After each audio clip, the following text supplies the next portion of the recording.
have limited yard space, or you just want to brighten up a corner of your patio or your front porch, container gardening is the way to go. There's a couple things to take into consideration though in order to be successful. Today I'm out here at Kellum Farms on 138, surrounded by beautiful container gardens and plants to help you be successful. I'm Judy Ashley, Walton County Extension Coordinator, and I'm here with you today to give you some tips on container gardening. There's the few things that you need to keep in mind. Start with your container. Then you have to take into consideration the soil and of course the plants that you're going to put in that container. And then finally, how to maintain that container gardening so it will be beautiful throughout the season. Let's start with the container. You can notice you can be as creative as you want to be. The things you want to keep into consideration though is drainage on that container. You can take antique flea market finds such as an old chicken basket, line it with a cocoa liner, even an old cowboy boot you can plant in, anything that will hold plant material and you can provide drainage. Of course, it'd be better if there was a hole in the sole of this boot to provide drainage, but if there's not a hole for drainage, you could put shards.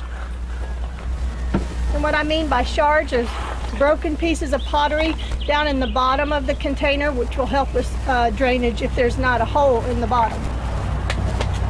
Terracotta is probably your most traditional container for container gardens. It will withstand freezing, hot and cold temperatures. It has a nice color, a nice hue to it that goes well with most plant materials. Concrete, such as this garden right here, made of a concrete type material, would probably do better with a plant that does well in heat conditions, such as succulents, or something that likes a lot of sunlight, because concrete tends to hold the heat. So keep that in mind. Plastic materials do fine. Just be as creative as you like as far as your container goes. Okay, and then the soil goes next. You do not want to go out into the yard or the garden or the woods and use native garden soil out of the ground. It would become too compacted and too heavy for a container garden. You can buy commercial potting mixes for your container, and there's different ones out there. Some contain moisture grabbing material, some contain slow release fertilizers, but do not buy the bag that says garden soil, excuse me, or topsoil. You want potting soil. Potting soil has vermiculite and perlite mixed into it to make it light and airy for the roots to grow well and have good drainage. As far as you've got your container now and you're planting soil mix, you want to decide what to put in that container. You need to know a little bit about your plant materials. Use references, look through books, check out books in the library. At the Extension office, we have bulletins on flowering annuals and perennials so that you can get to know a little bit about the plant. The reason you want to know about the plant material is because some require more sun than others, some require more watering. The growth habits are different on certain plants. For instance, this is a sweet potato vine on this hanging basket. It started out as a small plant. If you purchased it as a young plant in the nursery to put into your container, it may have only been about 3 or 4 inches tall. If you did not know that it was a trailing plant and you put it in a short container, you may be disappointed with the results. An easy way to know about growth habits, watering habits, and sun requirements of plants is to just simply read the plant tag, and it will be the most accurate source of information.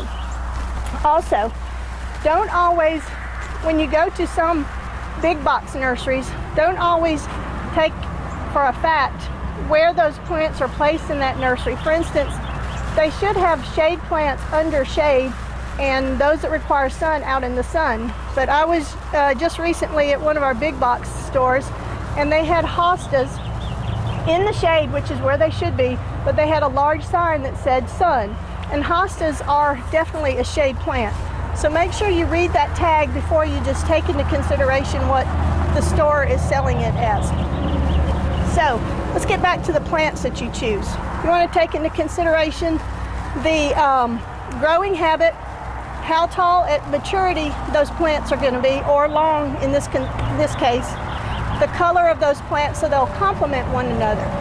For instance, this pot right here that Jerry's in the midst of creating, I always try to remember, have a thriller, a spiller, and a filler. The thriller in this case is going to be these gorgeous vinca. They're bright, they're the focus point of this container. The spiller will be something that spills over the edge. It could be an ivy.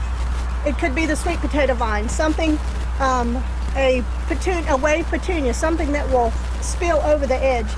And then a filler that kind of fills up the middle of the plant and gives the plant a little bit, the container, some height in the center. So you have your thrillers, your spillers, and your fillers. It's just kind of an easy way to make a well-balanced container. And in this case, the sun and the watering requirements of all these plants are similar. You wouldn't want to put an impatient in a container garden next to, say, a straw flower, because they have opposite sunlight requirements. And if you're going to have your container garden, know where you're going to place it prior to creating it. So that's a little bit about the plant material. So you've got your container, your soil, and your plant material. And then the last thing you need to remember is how to maintain this garden once it is fully created. You'll need to deadhead blooms as they get spent. With deadheading is simply just pinching off the dead and spent blooms. That will invigorate the plant to put out more blooms. You also want to, if there's any dead or dying foliage in the plant, just trim that out just for looks. And of course, fertilization is an important factor as far as maintenance goes. You can, when you're planting or creating your garden, you can use a slow release type fertilizer, such as this one right here. There's several different brands. Just simply sprinkle it into the potting soil when you're creating your garden, and it will last up to about 3 months. That will keep you from having to fertilize the plant on a weekly basis. So as far as maintaining goes, once you've passed that 3-month mark on the fertilizer, you may want to freshen up with some liquid fertilizer, or possibly sprinkle a little more of the slow release over the top of the container garden. That's as easy as it gets.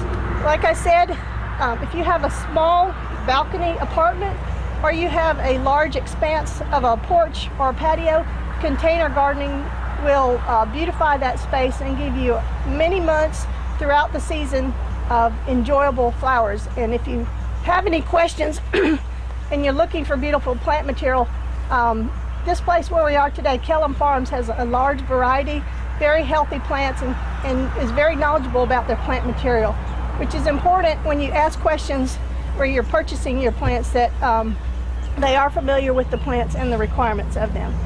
If you have any other questions, again, our office is the Walton County Extension Office.